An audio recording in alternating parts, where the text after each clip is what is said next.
What is up, everybody? Welcome back to the Rotation Show with AJ and Alex. What's going on, guys? Welcome back. Today we have a dope-ass guest. It's our first MMA fighter. He is ranked. He's our sixth guest, and he's a professional mixed martial artist based out of Sacramento. He's ranked number 6 in the world for UFC featherweight, which is purple belt in Brazilian Jiu-Jitsu.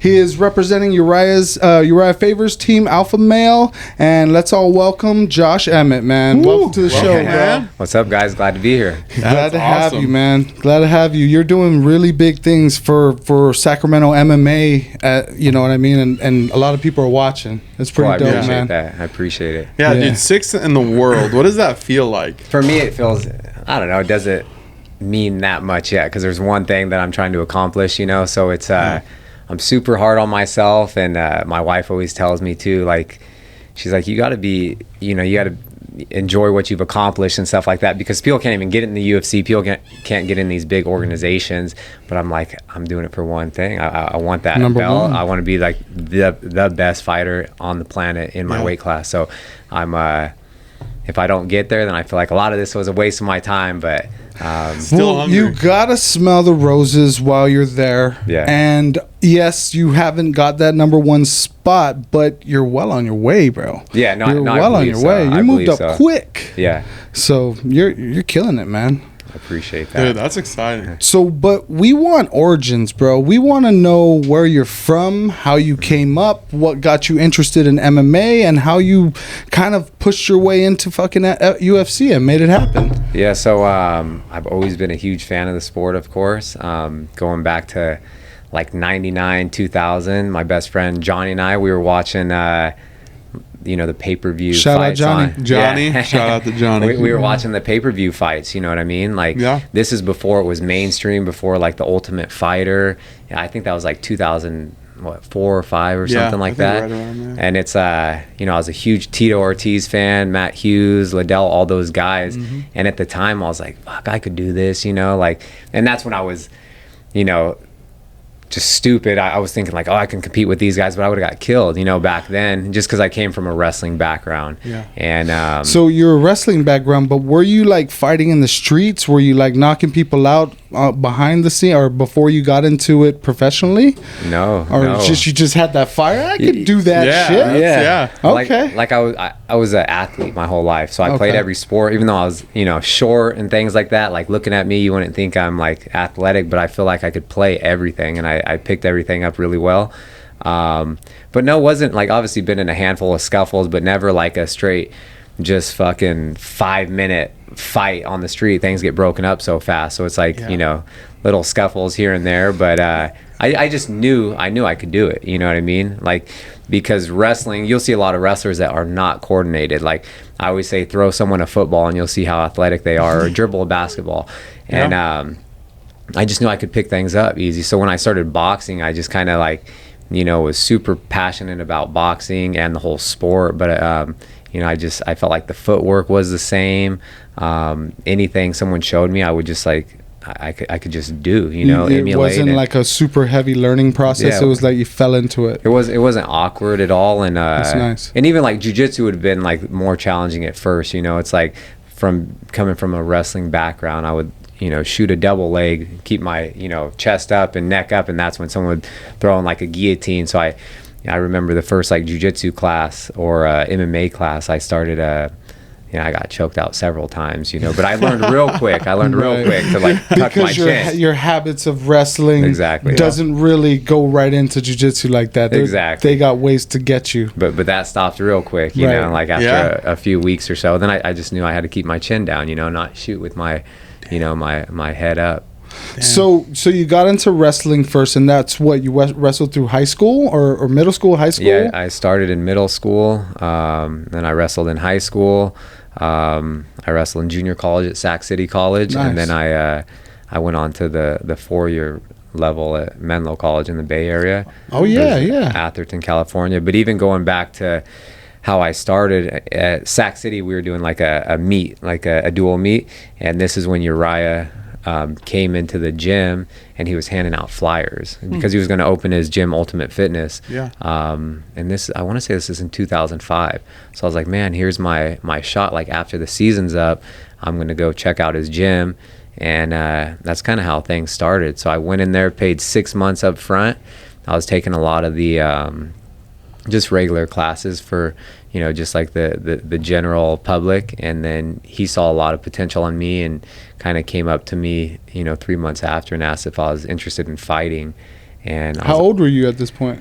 And I was probably like 20. Yeah, I was 21. I think. Yeah, I was 21. Right 05, yeah. And so I was like, yeah, that's why I'm here. So he invited me to some pro classes. And then I ended up, you know, over the years, I was getting offers to go wrestle like in the East Coast, Midwest, but I didn't want to go anywhere, you know, just stay close to home. And I was young. So I finally got, you know, called from Menlo, and I was like, oh, I'll go down there and check it out. And this is like 2 years later.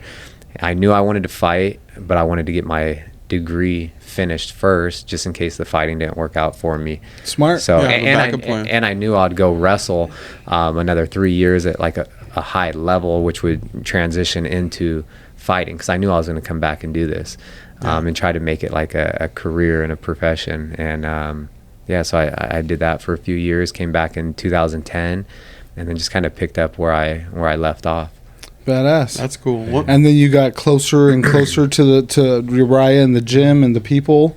Yeah, it was tough, man. It was it's just a tough journey for me, but I feel like, you know, I've gone through so much adversity, and like just growing up, didn't have an easy upbringing. Even in my MMA career has been tough and like plagued with injuries and things like that. But I feel like just, you know, the passion and the drive and everything that I have and the determination is kind of like just keeps me going, man. The fire. And yeah, it's I'm not happy until I like achieve what I set out to do, and That's cool. It's like I'm just not content with anything, you know, until it happens. And when whether it's whatever I'm doing, if I want like a new anything, like a t-shirt, a car, a TV, something like that, it's like I'm so obsessed with it. Or something little, you know, it's like I'm not going to I'll do my research, but I'm not going to like just wait a few weeks. Like I'm going out and getting that shit now. So that's why it just drives me. It's that fire. Yeah. Oh, big time. Yeah. Yeah, you really gotta dig deep and remotivate yourself all the time. And if you get satisfied or content, you start to lose and you start to decline. Yeah. And that, I mean, if you can motivate yourself every day to be number one and not be content with number 6, you're gonna get there. And that's even just like from starting, you know, I had no money growing up and things like that. So it's like after I graduated college, you know, going back to Johnny and his wife Felice, like they said, why don't you just come move in with us, and you don't have to worry about anything, so I could pursue this dream of mine, you know what I mean? And so it's like I owe a lot of people like just credit, because I wouldn't be fighting if it wasn't for them. I wouldn't be fighting if Uriah didn't open his gym in my backyard. I didn't have money. I wouldn't have traveled anywhere. Even going back to my wrestling coach at Sac City, Pachenko, I was scheduled to go into the military right after high school too. Really? Wow. But he hit me up like weeks before or something. He's like, I want you to come wrestle at Sac City. I've been watching you for, you know, a few years. I already signed you up for classes. Just come pick up your slip. Wow. You're on the team. And I thought about it for a while. Then talking to my high school coach and stuff, he's like, you got your whole life to work and stuff. Go, use wrestling as a tool to get your degree, have some fun. Like, and so I listen to him. You know, I listen to a lot of people that tell me shit. That's like smart. I actually take the advice and fucking do it, you know, whereas a lot of people just goes over their head. If you think about it, that's like one phone call that switched your whole path in life. Dude, everything. You could have been a military, you could have, I mean, That I mean, you're probably in the Iraq War time, and you could have been a soldier out there. And I was on the buddy system with a friend, and he got deployed because this was in 05. Right. And he had multiple back surgeries from like explosions and things like that, and got an honorable discharge. But you know, who knows if I would even be here? You know. So there's like so many different like paths and journeys. It's crazy, and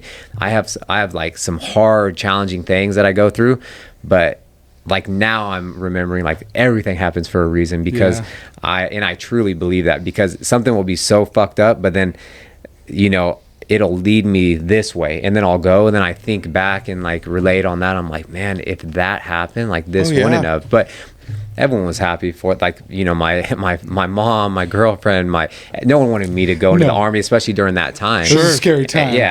Big time. My recruiter was pissed though. Yeah, I can imagine. I can imagine. He was pissed, but hopefully he's okay now. So I graduated in 05, and I remember I had a buddy who had a brother in the Marines that went out there, and he would come back, and just the look on his face, it just changed him. And I started watching a lot of my friends go into the military and go out there, and man, when they would come back, it completely different people sometimes. And I have a few friends that are one that's a SEAL. He's doing well, but I do have some friends that I can tell it mess with them, because they're over there and doing the craziest things, you know. Absolutely. It's like they're just not the same. But then it's like when I do see them, and they just they'll just like repeat the same story or just vent, you know. I just listen to them, because it's tough. Yeah, you know? and all we could do is respect them, because they got way bigger balls than I do. 100%. Absolutely. You don't want me out there, bro. I mean, I'm the stoner in the back, Afghan hashish guy. Fucking, it's You'd be war right time? in the hemp field. Fuck, I don't know if I want to go to war right now, man. Just tell Sarge I'll meet him later. You just want to be high. Yeah, I just want to be stoned. And there's a lot of things going to that. It's like, you know, I think of like my wife and my mom and like people too. You know, I think if no one was around, it was just me, I'd be reckless as hell, you know, like, but then I think about them and like, I can't do this because, you know, there's a ripple effect. Yeah, because I know it's like I've been on the other side where people do things, and it does affect everyone around them and things like that. So it's like I'm truly thinking about, like, you know, if something happened or whatnot, or I did something that's stupid, you know, like it has a lot of effects. The butterfly effect. Yeah. So you got you're now training at Uriah Faber's gym. Uriah Faber's gym. You're getting better. He's seeing it. When did you first off your first amateur fight, and then eventually get the call for UFC? How did that whole thing go down? So let's see. I came back in 2010. I was taking the class, going to the pro classes, and I don't know. So many people from around the world came and trained with us. You know, we have like one of the best teams in the world for the lighter weights, especially back then. You know, so I kind of knew where I stacked up pretty quick, you know what I mean? Because I'm going with these guys that are in the UFC, like top contenders, things like that. They're professionals. And even when I was, I hadn't even had an amateur fight yet, or maybe one amateur fight, I was like the main training partners for all of these guys. Like Danny Castillo, I was his main training partner. When he punching bag? No, just because I can drill with them, and I can emulate. You can last with them. I can emulate people like different styles. That going back to like the, being an athlete, like I can see stuff or watch things and just emulate it. So I would watch film on their opponents, and then I would just emulate their opponents. Yeah, when we're drilling, when we're sparring. Shit, it's a cool way to learn. Yeah, no, I would do it for Danny Castillo, his UFC debut against Joe Daddy Stevens. That's back in the day. I was like Chad Mendez's main training partner when he was fighting Aldo. I was working with TJ Uriah when he was fighting Frankie. Like, who's your favorite opponent that you had to emulate? Which style did you kind of be like, man, it's a pretty cool style? I don't know. I think probably Frankie Edgar, just because it's like, I feel like similar background, similar styles. He's really good with his boxing, his, just a little bit of leg kicks, but his movement, is on another level, and his gas tank and stuff like that, and it's kind of crazy even back then that, I've always been a fan of the sport. That's why I kind of got into it as well. And then this guy that I was like a huge ass fan of growing up, it is wild, but so I was doing that like in 2010. I think I trained for like 3 months. I was just gonna go pro, but some of the guys are like, man, just do an amateur fight to see, how you feel, get the nerves out and whatnot. Yeah, I would imagine. How was that? I want to know what that first amateur fight was like. Like, what is that feeling like? No, man, like not for me. So it's I did an amateur fight in where was it, Fremont? Yeah, I was at the Saddle Rack bar. I fought at a bar. Yeah, I fought at a bar. It was a cool setup. Cool. That sounds cool, bro. Yeah, I'd watch that shit. The thing with that is, dude, MMA and everything is so corrupt too. It's like, if anything, fighting and stuff, there's politics and everything. And so they were trying to set me up. I fought this guy from American Kickboxing Academy in San Jose. So I was going like near them. This guy was supposed to be just like one of their better up and comers and stuff like that. And they're like, oh, well, how, he's really green and stuff like that. But then come to find out it was his first MMA fight, but then, come from like a striking background and stuff like that. But then and again, they knew. What do you mean by he's really green? Well, they say they're green. They're like new to this. Like they're not that good. You know what I mean? But he was seasoned. Yeah. They they tried finessing you. Why would they do that? Just to set up a good fight? Yeah, or they want to build up their guys and get wins and stuff like that. So then we come to fight, and then this is an amateur venue. We have Cain Velasquez. He's sitting ringside because he's here for him. Josh Koscheck, Phil Baroni, John Fitch, all these huge name guys from AKA, and they're here like sitting, cage side for him, on this stage. We're eye level and shit. I'm like, oh, this is weird, but it worked out. I had a big. I had a big group come down with me and stuff, and all like my coaches, friends, and family. They know me. They believe in me. It was weird because the place was packed, there, and I'm walking out, and all these people are, oh, you're gonna get your ass beat, white boy, and like talking this shit while I'm walking out. I'm like, just watch the fight, And then I end up knocking him out, just sleeping him like bad. Like it was a bad knockout. He was out for like 5 minutes. His tooth went flying out. It was kind of crazy because that was the first fight my mom had. Obviously, it was my first fight, but the first fight my mom had ever been to. She didn't even like to watch me wrestle or play other sports, and she's like freaked out. Oh, you knocked homeboy's tooth out. And then the guy's mom was sitting in front of her, and then he was out for so long, so she's crying, and then my mom's crying. Oh no! Like my mom thought I killed him because it was bad. Like I'll have to show you guys after. Like it was a bad one, and I gotta see that. Is it on YouTube? I'm gonna check that out, dude. I'll show you. It's but even leading up to the fight, like I wasn't nervous, man. I was asking my coaches right before I walked out. I was like, is it bad that I'm not nervous at all? And they're like, no, that's a good thing. I'm like, oh, all right, cool. Like, and just walked out there and did my thing. But it's that is some assassin shit. That I'm just saying. But go ahead. But as far as like kind of blacking out, that's where I can see where people now when I fight, like I injure myself, and people are like, oh, good thing the adrenaline's going. I'm like, no, because I'm so used to it. I've been doing this for over a decade now. I've had so many fights and things like that. So I go into a fight super calm, and just the more relaxed I am, then the better I can kind of like flow and things like that, and I don't tense up, get tired. But that is like, I didn't even know what I hit him with. I thought in my post-fight interview, I thought I hit him with a left hook. And then like I watched the fight, I'm like, oh, I hit him with the overhand right. You know what I mean? Like that's where I kind of just like blacked out. And it was weird because I planned on doing all this shit, but then I just resorted right back to my wrestling. It's like just instinctual. But it took me, man, probably like 9 fights before I felt super comfortable just fucking going out there and just standing with people. How many rounds till you knock that guy out? I think I knocked him out in the second round. Nice. Debut, wasted no time. And they were short rounds too. I think it was like 3 2s or something like that. Shit. Amateur fight. We have to wear like, back then it's through camo. It's like California Association of Amateurs or something, but we had to wear rash guards and shit like that. Yeah, dude, this and guy must have been 6-ounce gloves. Like, some sort of promising if he had Cain Velasquez and all those guys up in the front, man. Yeah. And you showed that. You could not have a better fucking first MMA fight debut, bro. Yeah. I don't think anybody even gets that, dude. And then I was hooked, from there. It's like, and even going into this, like talking about how hard I am on myself, I'm like, I wanted to fight. For me, when I started, I only wanted to fight in the UFC. Like, my goal was UFC or nothing. As I like went throughout my career, I got offered for other organizations, big organizations, but like the UFC is the biggest, best platform out there. Like, I always tell people, like, name off the champions in Bellator for me. You can't. Like, except the big name guys, like a few of them maybe. I can't even, you know. But the UFC, I can tell you every champion, each weight class. I can tell you like almost damn near the top 10.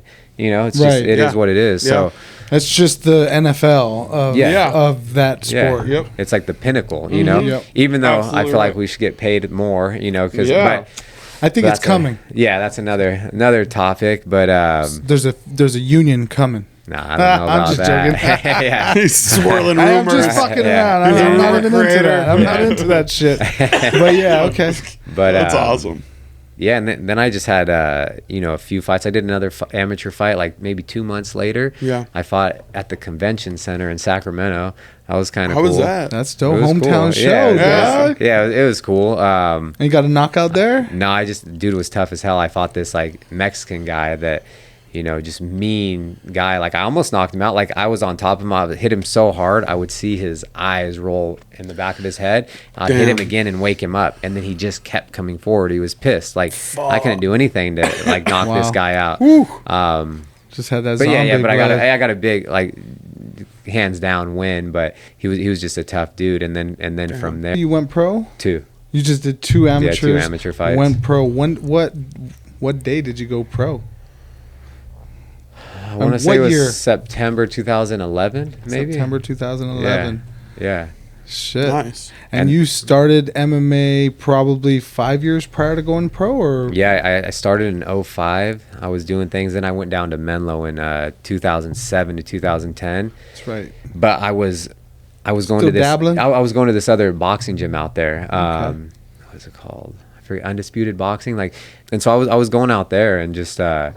Just doing like, working out with one of my buddies and stuff that was fighting through college. He would just, after the season, he would just, have some MMA fights. And I went out there and cornered him one time, like when we were on spring break. And I was like, I never done this shit before. But that was fun too. It was at another casino in Washington, near Seattle. And then that was just a different experience, because for me, when I'm fighting, like, I'm not nervous. I'm just kind of in the zone, but I see how like my friends and family feel, because like when he was fighting, like my heart was racing for him and it wasn't even started. And then he went out there and the guy just dropped him. I was like, it was just pounding on my chest. Like I wanted to like hop over the cage, and help him. Adrenaline. But when you're fighting, you don't have adrenaline's going. I don't feel that when I'm fighting. I'm not nervous, and some people do. Like some people. Like, I feel like I would be like amped up. I had a guy cut me off, and I was like, freaking out. They're like throwing up in the bathrooms and just like freaking out. But me, like, man, it's crazy. I work with a mind coach. I have all these like different things I do, and just kind of like prepare for big fights. And like I go into it knowing that the shit's gonna hurt. Like I always hope for the best, but I'm like, I tell people it's like hopping into a car and like flooring it with no seatbelt into a tree. Like, you hope for the best, but some bad shit could happen, But I accept that. But what a rush! Yeah, right. I welcome it. So I'm just like, and then when I do have those fights where I put them out real quick, I'm like, and I feel good. Like, no, I'm not bruised. I'm like, shit, I could get back in there and fight. That's the best. But when I'm walking out of the cage and I think my fucking feet are broken and my hands are broken, I can't even walk.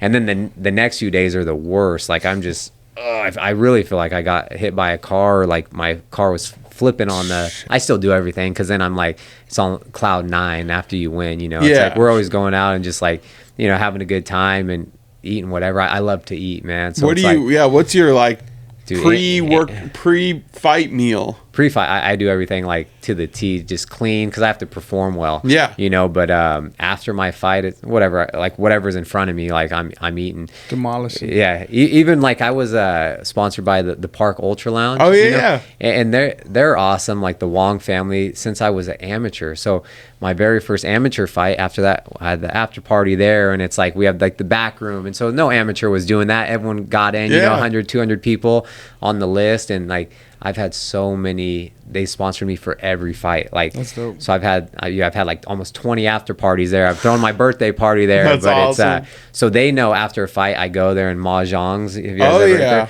So they would bring like a huge ass plate of shit to me, and I would like be in like the room eating my shit. Well, I didn't care about drinking because I was like, I'm eating all this food and all the fucking cookies they had, and the eating's better than the drinking right now. Yeah. Oh yeah. And then I just like to see everyone at the parties just because I can visit with them. I'm not trying to like go crazy and party. I just visit with everyone because I'm in the back. You know, I don't get to see anybody. So as long as I get a big win, and then we have a good time. No, that's great. That's you have to stay focused. You have to execute, and once you're done with your job, you go party. Business for pleasure. Yep. Absolutely. 100%. That's really cool, bro.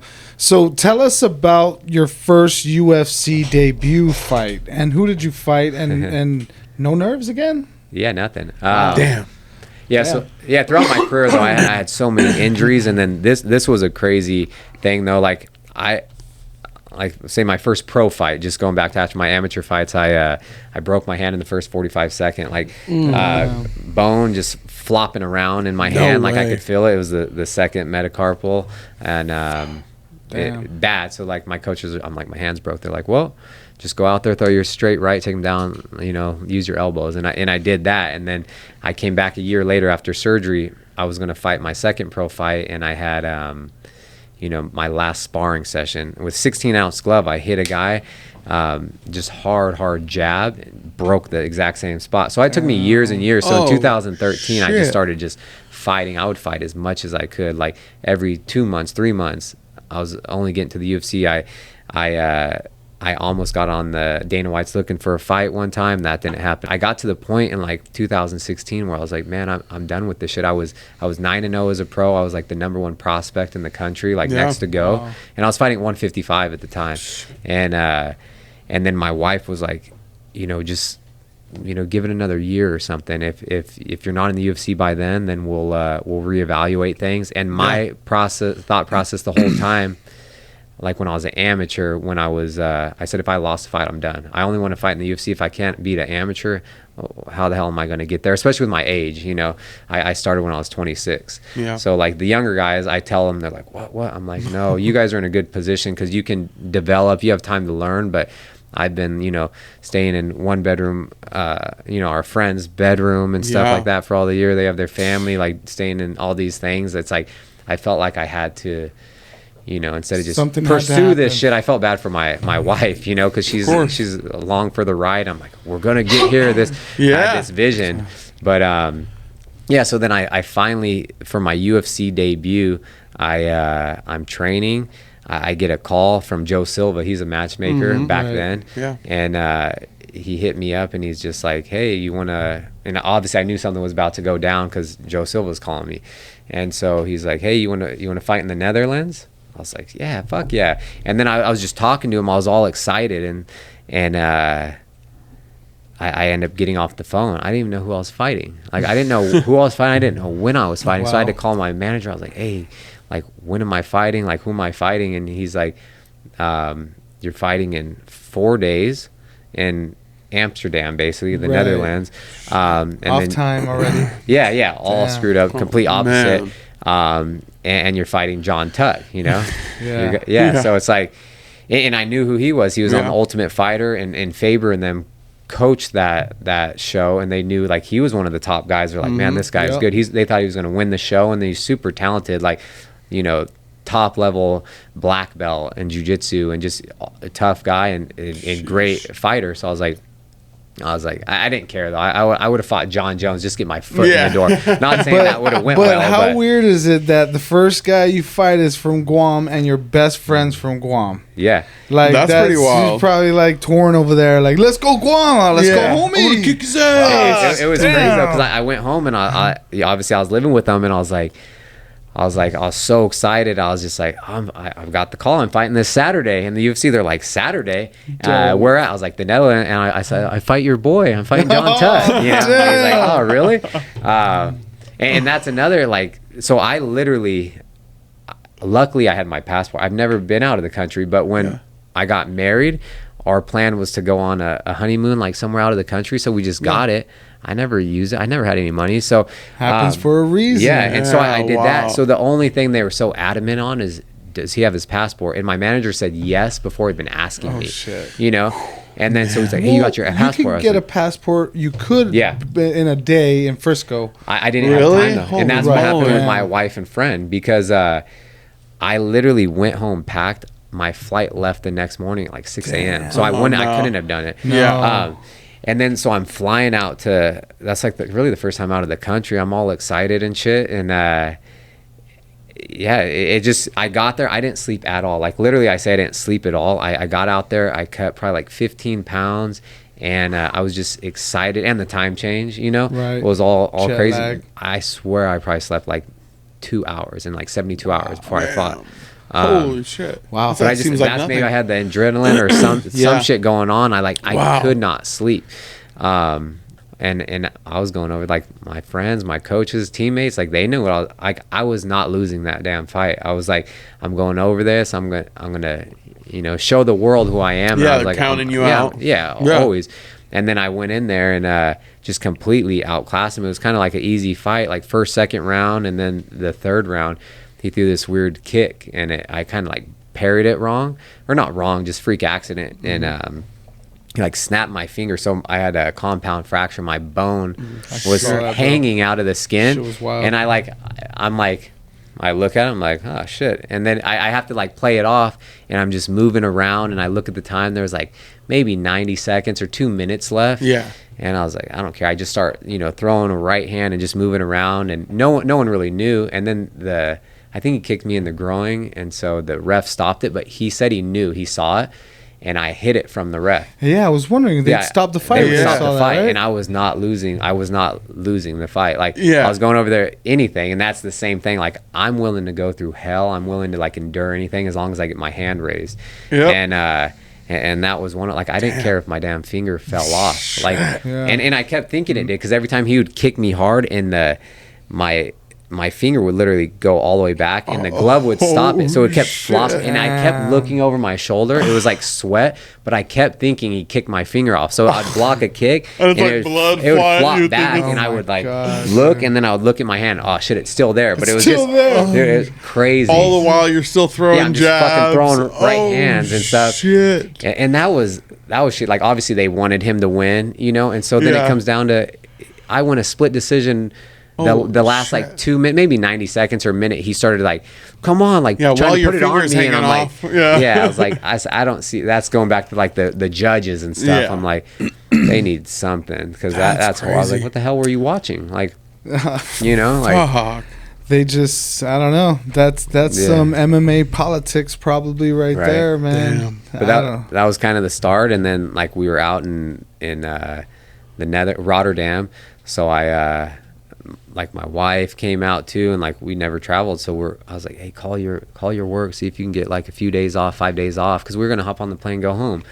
And so we just went to the train station the next morning. We're like, hey, where's a fun place to go? And they're like, Germany, Berlin. We're like, wow, give us a ticket, let's go fucking travel, bro. I feel like if that happened to me, I'd like asked to be put in the hospital for the week until they can get everything back together and shit's growing right. Are you sure it's back? I would not be traveling the next day. Hang around a few days, Doc. I forgot about that. So I obviously had to go to the hospital. They put it back in, stitch it up. They put this cast on me like this. Okay. And so I have this like weird ass cast, shit. And at the time my wife is working for my doctor and nutritionist, so he's like, oh, don't take that off. So we're staying in this hostel the night before we go to the train station, and he's telling me to cut it off. So we're like, I forgot about this. So we're cutting this thing off in the room, because he's like, you'll lose all the mobility in your hand. It'll just kind of like atrophy. So he's like, cut that off. So we cut it off, and then the next morning we went to the train. Oh shit, dude, that's crazy. You're a beast. I just had crazy stitched. So finger, who told you to cut it off? It was my doctor and nutritionist. So not the doctor in Germany Netherlands. Your actual doctor. Yeah. Oh, okay. Yeah, because my wife was working for him, and see, he's like, what happened? And she was telling him all this stuff, and it turned out to be where it was a compound dislocation. Okay. So I actually didn't fracture the bone. It's just it dislocated, and poke through the skin, but I didn't know. You know, I'm looking at this thing and thing flopping around, and then luckily I didn't tear any of the tendons or ligaments in my finger, because that would have been I would have been out for a while and have to do surgery. So I literally they put that thing back in, stitched me up, and I was good to go. I think I was practicing maybe like 3-4 weeks later. Wow. You know, dude, that's wild. It was just stiff. Like awesome. for the longest time, I couldn't bend it. Yeah. And this knuckle is so much fatter now. But see, just even that underground information that somebody who knows more about MMA fighting or more catered towards you, he would know that, hey, take that shit off immediately because you won't be as effective later. For the healing. Yeah, you'll lose. That's crazy. Like I couldn't even bend my finger for years, and so I could only imagine if I was in that cast for weeks or something. People like me and probably out like, yes, doc, this will be on 3 months like you have. Yeah. You know what I mean? Like, fuck it, I don't know. Scratch it with a coat hanger. Yeah, right. You wouldn't know the difference. And that's hard because a lot of doctors and stuff, it's like they just want to fix you, but they don't work with like athletes. And even my knee, you know, situation, some of them are like, you know, in like I can walk now, so like, oh, you're good. I'm like, the fuck, I can't even do anything. He can walk out of the hospital. We got that insurance. You're good, man. Basically, dude, that's insane. So then you got called up again, another fight, and then another. Yeah, with that, typically they'll sign a contract. So I signed a 3-fight deal for my first contract, and you know, I felt like they thought I was going to lose, and even though it was on short notice and against a tougher opponent for my first fight, they're like, you know, they gave me a little, like, it was only $2,000 on each side, you know, but normally like the starting would be at like 10-10, and they gave me 12-12. So I was like, oh, that's cool. You know? It's not bad. And how was that for like you and your wife, like to finally like sign that 3-fight guarantee or whatever? And that's probably like a make it moment. Yeah, for the most part. Yeah, I just need to get I need to get my foot in the door, you know. And like I said, I would fight anybody to do so. And I was fighting at 155, but I knew once I got in the UFC, I wanted to go down to featherweight 145.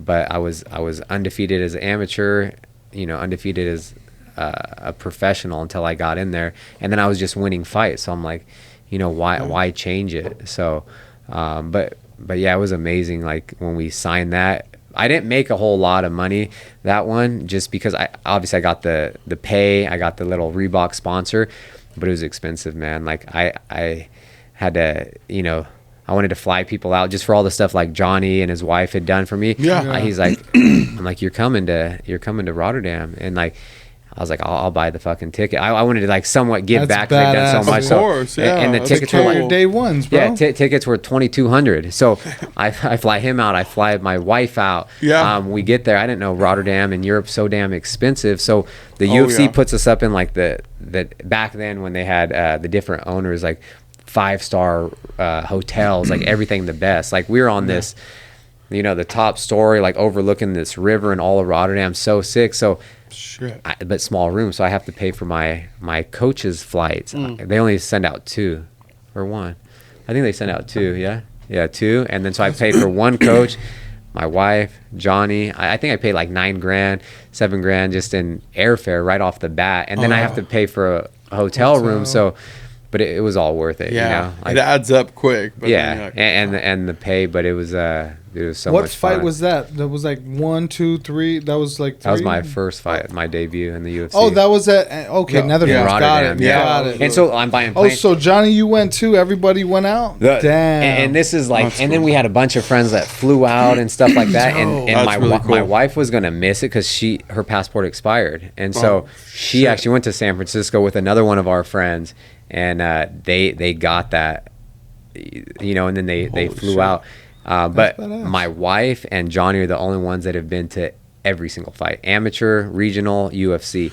But everyone else would have been there. Like his wife, like she would have been there, but someone's got to watch the kids. When we're out of country. Somebody's got to hold the house down. And we have like a lot of friends. They've only missed one, but I always fuck with them, and I'm like, oh, they're the only 2 that have been to every single one, you know. And some have missed like cool. 1 or 2, you know, but they would be there for, you know, basically everything. And some are pissed they didn't make it for that one because it was a blast.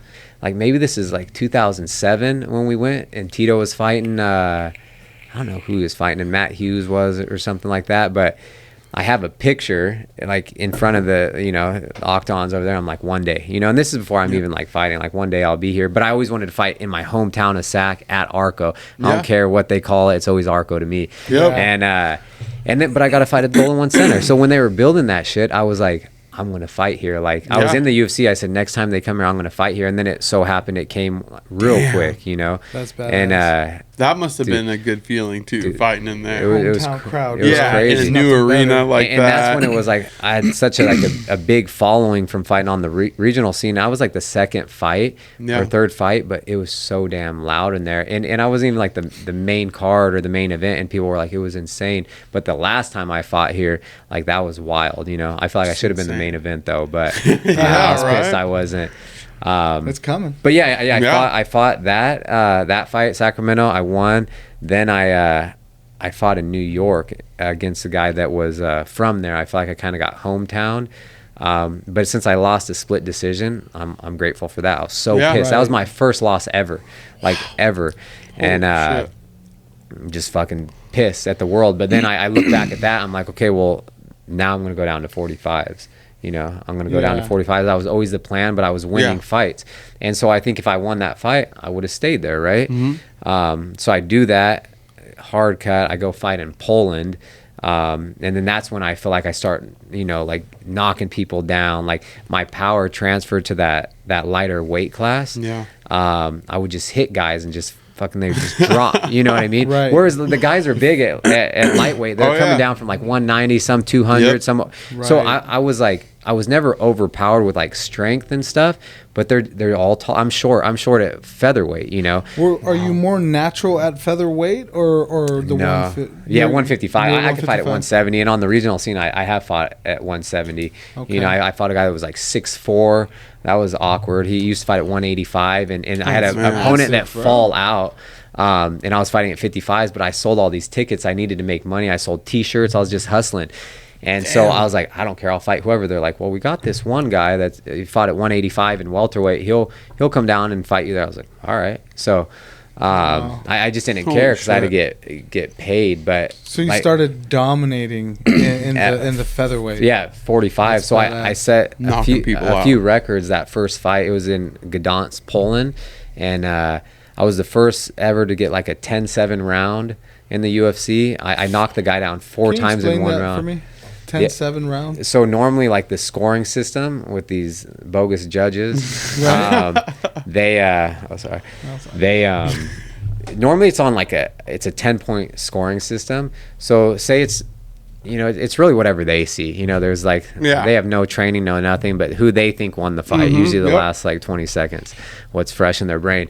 But so it'll be, you know, you won that round. It'll be 10-9. That's kind of how it goes. It's rare, like in boxing, if you knock someone down, and MMA, if you like drop someone, usually it'll be like a 10-8, or you just dominate the fight. You know, you knock them down, you like throw your hooks and take their back, and you're just beating the hell out of them, but can't finish it. It'll be like a 10-8 round, but I knocked this guy down 4 times, like in the first round.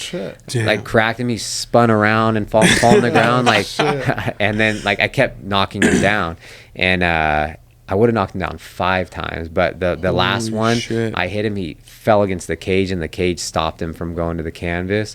So otherwise, that would be like an all-time record. It was still, I think, one of the records for 4 knockdowns in a single round. Damn. You know? So I set like two records or 3 records at my first fight at featherweight. And then that's when I started. I didn't get, like, no one really knew of me except like the diehard fans, you know? But you're putting on a show at that point.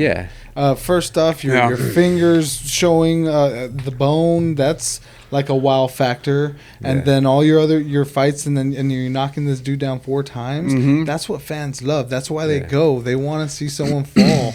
They don't want to see that. I mean, oh man, I'm gonna get in trouble for this, but as a guy who doesn't really grapple or jiu-jitsu, I like stand-up. Yeah, of course. I like to see guys get knocked out. And I know that. So it's like, I come from a wrestling background. Like, I feel like I can go out there, take people down, and just grind them out and win a decision, get paid. Since we're in the entertainment business, I know what fans want to see. So, and I like boxing. I feel like I have power. Like, if I connect on anyone, I feel like any weight class, like a clean shot, you know, I'll put them out. So I aim to be exciting, and I've done that from a young age in like sports and wrestling. Like people used to love to watch me wrestle because and that's like, you know, you're thinking of that, you're probably like, oh, it's so boring, like what the hell is going on? But I would try to do like flashy things, and I don't know, just because I was trying to be exciting, right? And I do that, and it got me to where I am so fast, like coming to my next fight. Like I was only 4 fights in the UFC. That was my first fight at featherweight, and then like going to my next fight, I was it was against Ricardo Lamas. So he was the number 3 ranked guy in the world. He was supposed to fight Jose Aldo. The winner of that was going to fight for the title. Someone got injured, so Aldo, because Max Holloway and I think Frankie were fighting for the title. So Frankie got injured, so Jose Aldo went up to fight Max, and so Lamas had no fight. And this is 3 weeks before, and I knew, I was like, fuck, like, call me. I can beat him. So I just went on like campaign trying to get that fight, you know. And I had some guy like, for it? You trod a little yeah, for it? no, like that's just not me. Like I don't know these guys. Like I'm not gonna talk shit about them, and like I try to be entertaining and exciting. But I'm like, I didn't go to acting school. I'm not an actor. I'm not gonna like do all, like I know what people want to see, but just I'm gonna just stay myself. So I had this guy though he's a good like graphic artist. I said, hey, make this thing. So he did this Lamas and I thing, and I just went on there. It was nice, I'd say, respectful. Cool. Like, and I just said, like, I know you're looking for a fight in 3 weeks. Like, you know, our paths will meet eventually. We might as well get it done in 3 weeks, you know. And and then everyone just started fucking going in on it, and then it. You know, I just had this big fight, and they're like, oh, well, now he's a featherweight. This is the 3rd ranked guy in the world, but they're like, oh, let's give him a shot. So I got it, you know, and this is in Winnipeg, Canada. So in December. Oh, freezing, shit. Like freezing. Who throws a show up there at that time? Yeah, right. But I guess to them it was warm. It was only like 16 degrees, and normally it's like negative weather. So they're crazy. They were out in like t-shirts and shorts and shit, and like we'd go out and our fingers like couldn't feel it. You know, I want to cry. It hurts so damn bad. You know. So I go out there. We're the co-main event on Fox, like, because you know they have those big Fox cards every quarter Friday or something, night fights or something like that. But yeah, and so because they signed a deal with Fox 40, so it was on Channel 8. So much like eyes on that because it's free and everyone has Fox. So co-main event, and they really pumped it up. And then I went in and I knocked him out in the first round bad. Like, they didn't even know I had like 4 fights. They're like, who the hell is this guy? What was going through your mind then after knocking him out? Like, what was your just feeling at that point? There's, again, just so high. It's like the highest high. Yeah, it's the highest high, man. Like, you know. And just kind of proving everybody wrong. Like, damn, I just, you know, like, any haters that have anything to say, you've worked so hard to get to that point, and you just walked out there, boom, knocked him out. And this is over like a decade. And even that reminds me, going back to like when I was like training with all those guys, being their main training partner when they're at the highest level. Like Uriah told me one time, I think I was like maybe 1-0, or maybe I was 2-0 as an amateur, and he's like, so what route do you want to go? I said, I only want to fight in the UFC. He's like, oh, that's going to take some time. But he also told me, like, you're one of the best fighters in the world, just nobody knows it yet. And this is like back in 2011. And you know, 2010. Uriah told you that. And he has an eye for talent. Like, he recruited a lot of these guys, and they became champions. They became #1 contenders. They fought for the title, you know. But he told me that, and I was just like, yeah, right, what's he saying? But then as I move forward and progress in my career and stuff, then I always remember that, because I remember it like it was yesterday. And I was like, the hell? Damn, confidence just going up. And then I would go with all these guys that are in the UFC, and when they'd come into town and train, and I would go with them. Like, and we're not going like fighting hard. It's like, but I just knew like what I was capable of, and I just knew I needed the opportunity. So like any big opportunity, like I'll snatch it up, you know. And that's with like taking these big fights for a 4-day notice, like fighting one of the best guys in the world on a 3-week notice. And that kind of messed me up, because it's the only time I ever missed weight, like wrestling and fighting, because I was actually at a Kings game, and like, you know, I was just drinking and stuff, because I fought a few a month ago or so, and just having a good time. I'm like 180 something, and then I get this call when we were at some bar, and I'm like, it's my manager. Hey, they want to give you that fight. I'm like, oh fuck. So I went in and I told my wife, I was like, hey, we got to go. So we left, and then I went to bed, and then the next day, Saturday, I was at sparring. the shittiest camp I ever had. I had a 2-week camp. I was sick. I was on like antibiotics. And not making any excuses, but it was like I was heavy as hell too. I was 182. I have to make 145 in less than 3 weeks, because I'm in there on Saturday. I'm fighting 3 weeks from that Saturday. I make weight on Friday. You know. Damn. So how do you usually do that? How would you usually cut weight like that? Fasting or something? No. I work with, now I know it's like all to the science, and I work with like some of the best like dietitians I feel like in the country, and that's cool. They work with, it's Perfecting Athletes. It's Paulina and Michelle. They're cool. And they have a big team, but those are the two I work with, and dude, they're amazing. Like they work with, I think they're like the main team for the USA boxing nice. Team. They work for like all these big boxers like Teofimo Lopez, Terrence Crawford. So they help you like basically safely manage your weight. Everything. Yeah, weight I'm eating. Like I actually eat a lot, and my last fight was the first time actually using them, and I was eating all this stuff, and I felt great. It was the easiest weight cut, even though I cut a lot of weight. But she made it so easy, and that's cool. I was like, and the best food ever. Like the first time I'm eating during fight week, she preps. It's like a concierge service too.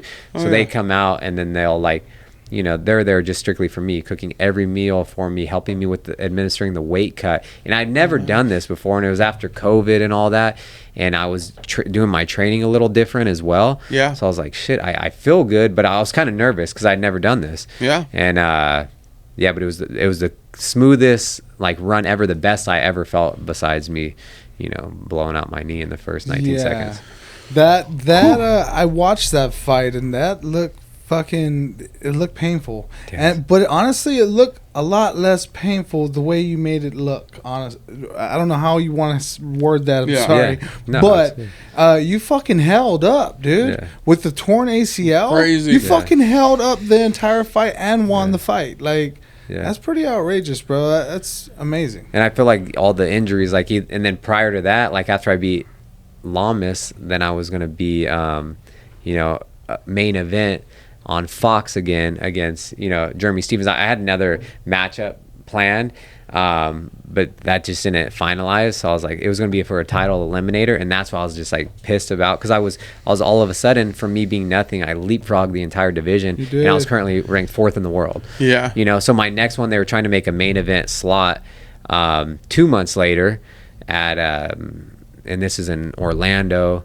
but that fight didn't go through. So they ended up offering me Jeremy Stevens, and I was like, he's been around a lot. Like I always watched him coming up. I'm like, he's more of a veteran, and I said I beat him. Like, then they can't deny me. I could get that title fight anyways. What's he ranked at? He's fighting at 55s now, and and that's another thing. Like I feel like I am the curse. Like no matter who fights me, win or lose, they go on a crazy skid in their career or like personal life. It's kind of, no, I'm just saying it's crazy because I'm fighting all these guys that are like the next big thing. They're on 3-4 fight winning streaks, like, best in the world. And then I fight them, and then it's just, and you can go on SureDog and check it out. It's like they're on this crazy winning streak. I beat them, and then it's just all downhill from there. I wonder if it's just so devastating. Like they just take that loss, and it's just like their whole world goes upside down. I don't know, maybe, right? And my boxing coach is always like, because sometimes when I'm hitting people, it's like it's like you're drunk, He's like you broke their seal. It's like a real thing, And then afterwards, these guys never get knocked out. I fought several guys that have never got knocked out. Yeah, you know what I mean. And even before I got in the UFC, I fought a UFC vet. I was fighting all these guys with like 30, 40 fights, UFC vets, just because I knew I needed to beat them to get in, and he had never been knocked out. I knocked him out first time ever, and multiple people, and then they just start getting knocked out after too. So I don't know if it's a thing. Crazy, bro. So the crazy part about your injury, though, you posted that thing, and it wasn't just a torn ACL. Yeah. You had like 5 points there. Yeah. That was like man. Mm-hmm. And how are you on the recovery of that, dude? Yeah, it's coming along, but it's like this has to be up there with a lot of the injuries I've sustained. Like I've had so many surgeries, almost a surgery on every joint, basically. And going back to that Florida fight, I sustained like bad facial fractures, vertigo. So that's something else I had to come back from. I thought I would never fight again. Damn, vertigo is a bitch. It's different, too. And that's what I'm like bones will heal, over time. But I was telling people vertigo is like, I what I was experiencing when I'd get up in the morning, go to sleep, or just in general anything, I was like, it's like being on a tiny ass boat in the middle of the ocean during the worst storm. And that's how I felt. The ground moving and just insane, so I had to overcome that, come back after a year, and then it's like, then I get another big knockout, and then I fight back in SAC, get another knockout, and then I fought Burgos last time, and I completely tore my ACL. I tore my MCL. When my ACL snapped, the femur and tibia hit so hard together that I fractured those. Took like a chunk of the bone out of it. That guy was not dropping for shit. No. Well, they did a report on it. And they said that when you busted your knee, your right wasn't hitting, but every time you hit him with the left, he kept dropping. Yeah, and that's where I kind of found out quick. Like, he's tall, he's a big ass guy too. Like Shane Burgos, great fighter, comes from a great camp. And I remember before I was walking out, and this is during COVID, it was like the third fight in Vegas at the Apex, no fans. I was in like an empty, dark hangar, couldn't pump myself up, I was just standing there. And then we watched him run around like the ring, and he filled out from the weigh. And so I remember my coach, he's like, damn, he filled out. I was like, yeah, he looks fucking huge, huh? And this is from like way over there, And then I couldn't pump myself up. It's like quiet in there. I'm like, I just told him, I was like, I'll warm up in the first round, And then the first exchange, I kind of blitzed in and, hyperextended my knee, and that kind of happened. And I knew right away, like, something was seriously wrong. Like, it kept buckling. It hurt like hell. Like, it hurt so bad. But I always have, like, that's still going into my, like, I'm having these conversations with myself, and like, just fight your ass off, like, and I just fucking. That's a champion. I did it. It kept buckling, and then going back to that, he knew something was wrong, and he kept kicking my calf, all those calf kicks now, and he's so fast and long. Like, thinking about if he would have just stayed at bay and just pumped his jab and kept kicking, I couldn't move. He just kept coming to me, so I would just throw like overhand right and light him up with some hard shots, but. I wanted to go out there and like implement and just show a lot of people like a new like game, because I can do everything really well, but I just go out there. I like to like knock people out. I like to box, but I can do anything, So I'm like, I wanted to really show people. But since that happened, it came out to be fight of the night. It was like nominated for like fight of the year even. You got your bonus. I got bonus, and I was running them back to back, so I was happy. I feel like they, with politics, it's like, I feel like I should have got it multiple times and never got a bonus until like the Sacramento fight. I think you got to pay your dues. Yeah. I think that's like a little initiation. Like, yes, you great fight, dude, but pay your dues a little. Yeah. But you rose so fast. It was. He just kept coming forward though, and I was like, I don't think he gets out of the first round if I don't hurt my knee. I really don't. I don't think he gets out of the first round, but it turned out to be a great fight, and everyone's talking about it, and that was the first time Dana White ever saw me fight live too, right? And so he's cage side in that quiet ass arena, so it'd be like us getting up and just fighting right now. Even at arenas, that's full focus. I don't know if you've been to like fights, but when you're sitting cage side, it's like, and you can hear with the loud arena all the thuds and like the like people like, I didn't know you hit the, like, I'm like, yeah, we're fine. I'm trying to like hurt this guy every punch, but that was just elevated on another level. Just complete silent, and just every thud, every punch, kick, like just gross sounding. Damn. You know what I mean? Just gross. And I'm in there, but my coaches are like, they're like, like, they didn't like that, but then they get used to it because they've been doing it over the year now. But yeah, it kind of it worked out good, and that's good. Yeah, things are coming along now. Things are coming along. How long have you been off? I fought June 20th, 2020. Okay, so it's like 15 months or so, and like going into the knee surgery, I stayed out in Vegas for 2 weeks after the fight. I was working with, the PT out there at the Performance Institute and the strength coach, and they're so good and knowledgeable and things like that. So I was kind of on the fence because I was doing prehab just to get me prepared for the surgery, and I kind of didn't want to do the surgery because I was like, I know I'll be out for a while. I'm starting to feel good now, and they're like, if you get your muscles really strong, it'll kind of help out with like the support and stability. But when I do things, it would still buckle, and they're like, that's just something you got to get used to. If I had like a short time left, like a year left, I wouldn't have done the surgery. But I really feel like I got like 4 or 5 years left in me. So I feel like I might as well just do the surgery. And so I did that. And I had a lot of complications from it. I did the patellar tendon graft. And you're probably that guy is almost like me. Like a lot of blessings come my way, but things don't always flow smoothly. You hear about other people, I got it went smooth, and then for me it's like, fuck, man, 3 hiccups. Yeah. But damn, I ended up with a really good deal. Yeah, I was like, that's like man. the story of my life, man. It's like with everything, and they just get everything handed to them, and it's like the easiest shot to get there, the easiest this. I'm like, what the fuck, man? Like, what the fuck? Yeah, I'm like, must be nice. Yeah. But it's like, it really did used to bother me, but now I'm like, it's all going to work out in the end, and it's like, just kind of rooting for everybody, instead of, just hating on people and stuff when they're being successful and stuff like that. Like, why should I? But for sure, that and your hard work makes bother it feel me. good too. But when I'm working my ass off and then I get nothing, and not that I don't need any recognition and things like that, but it's nah, bro, you're blessed. It's good to have a chip on your shoulder, though. I feel like that drive, just having something to prove. Because I feel that way in different scenarios too. You got something to prove, and you're not going to stop until you get to that point. Yep. And maybe even then you'll go even further. And then you got to set new goals. It's like I set all these goals, and then what happens when I reach them? Like, I'm not going to stop. So then I start setting all these new goals. Really, like, it's cliche, but it's like really fucking, really the sky's the limit and stuff like that. It's absolutely. Like, yeah. So I know you're itching, bro. I know you're itching bad to get back in the ring. How soon do you think you're going to get back in there? Man, I'm hoping before the end of the year. I've fought every single year since I've started fighting, and I'm like, I'm not going to not fight this year. Go. That's cool. Hey, Sacramento, let's put out some prayers. That'd be Get them in by the end of the year. That's going to be dope, dude. So I'm hoping December, That would be cool. Yeah. Do you know who you potentially might fight? I want to fight someone in front of me. That's the thing. Just because I continue, like my last fights, I'm fighting all these tough guys, and they're right behind me. It doesn't really do a whole lot for me.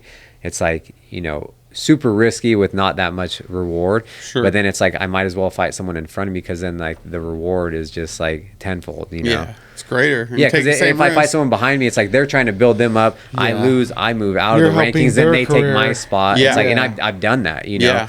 So you had to get to this point. And how do you kind of relate that to Dana White or the card matching people? Like, how do you kind of like, hey man, I want to fight him? And if you do that, are they more likely to give you that shot? Or I think now too, just because I was always saying like Dana never saw me fight live, and that's one thing that I thought I was gonna get on that looking for a fight, and I had like torn cartilage. I just hit mitts and ran on a treadmill because I thought he was supposed to be there, and that was like my shot years and years ago. So I knew once he saw me fight and how close he is, it's different than on TV. It's faster. It's like everything about it it's just live. I knew I'd make a fan out of him. So it's like he saw me fight live, and I think he's like, oh damn, you know what I mean? That raised my stock. And even before that fight, he was talking about the winner of this fight is going to be talked, towards the top, like contenders and stuff, like in the likes of like Ortega, Volkanovski, Holloway, Yair, all those guys, and it's like I won, I had all this momentum going, but then I have this like long layoff, so it's like that dies down, and I feel like that continues to happen with my career, over and over, like all the momentum and then long layoff. But then I come back to something huge, bigger, and and that's what I'm looking for. I'm hoping to fight someone in the top 5, a big ass fight, and that could set me up. I could be in like a title eliminator, because we have the featherweights fighting this weekend, for the title, and then I think Max is already getting the winner of that. You know what I mean? And so if I can fight a big name fight, then maybe that sets me up with a big win, like for the next shot, So who do you want to fight? If I have my pick, I want to fight the champion every day. You know what I mean? But anyone in front of me, there's only 5 people in front of me. So who's anyone the champion right now in your division? Alexander Volkanovski. Volkanovski. And I think him and I match up the best too. You know what I mean? Just stylistically, like he's a phenomenal fighter, and like, dude is good. He's undefeated in the UFC. He continued to impress me too, just because every fight you're like, oh, I think this, and then he beats him. I'm like, damn, he each time I'm like, he is this good.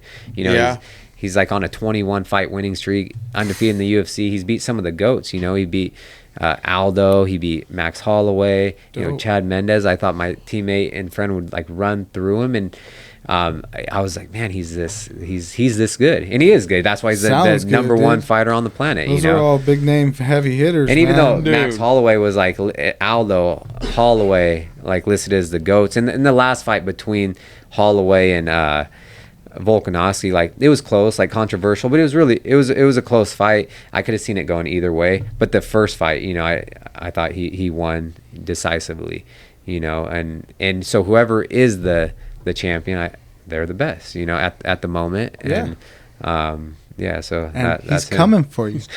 He's on his way. Yeah, I'm excited for this weekend though. Those guys fighting, that'll be a good fight. Yeah, who's fighting? It's this Brian Ortega and Alexander Volkanovski. They're fighting for the title.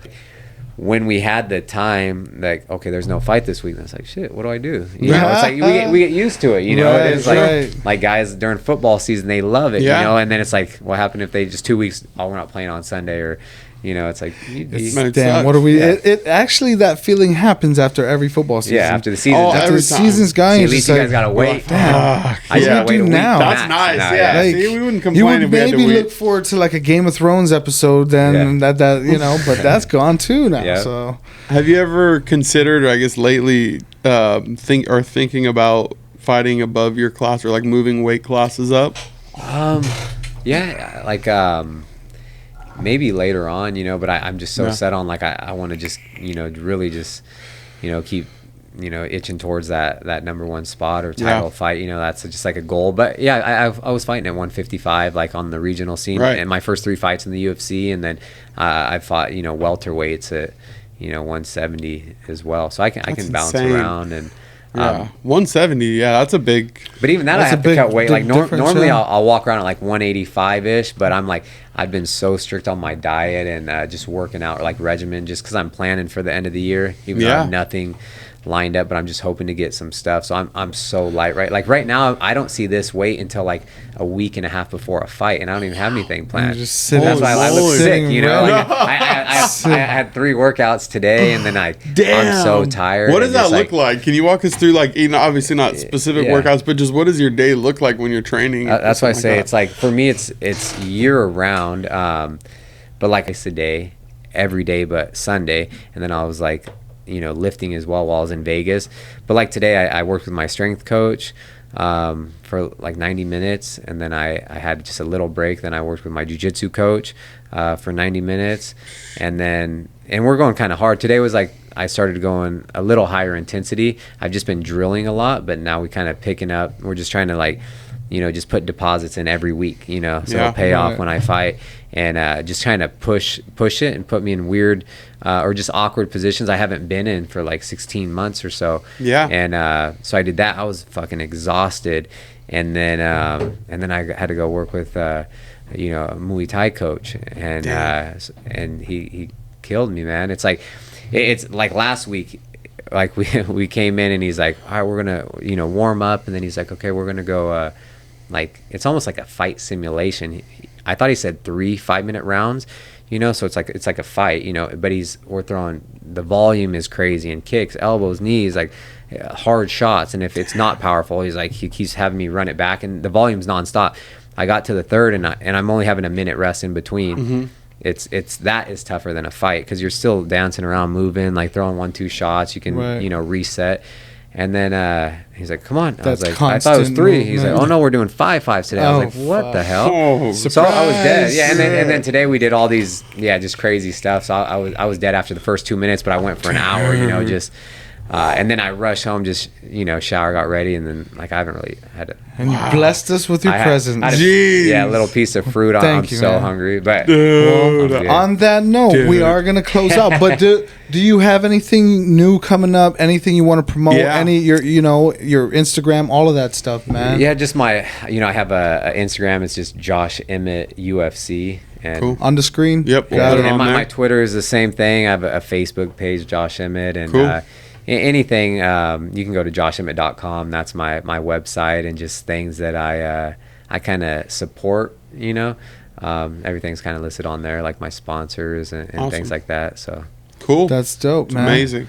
Well, thank you for coming. We really appreciate hearing that. Awesome. That's your story is dope, and it's inspiring, and a lot of people are gonna hear this, and I think they're gonna love you a lot more. And we have a good hometown Sacramento following, and I think that your story is gonna inspire them. Cool. So that's pretty dope. And thank you guys for listening and paying attention. Watch the fuck out, because this guy's coming to kick some ass. Yep. Make sure you subscribe. Make sure you like and share whatever you can to help us monetize this bitch. Thank you so much. Thanks, guys. You guys Take have care. a good one. This shit's insane.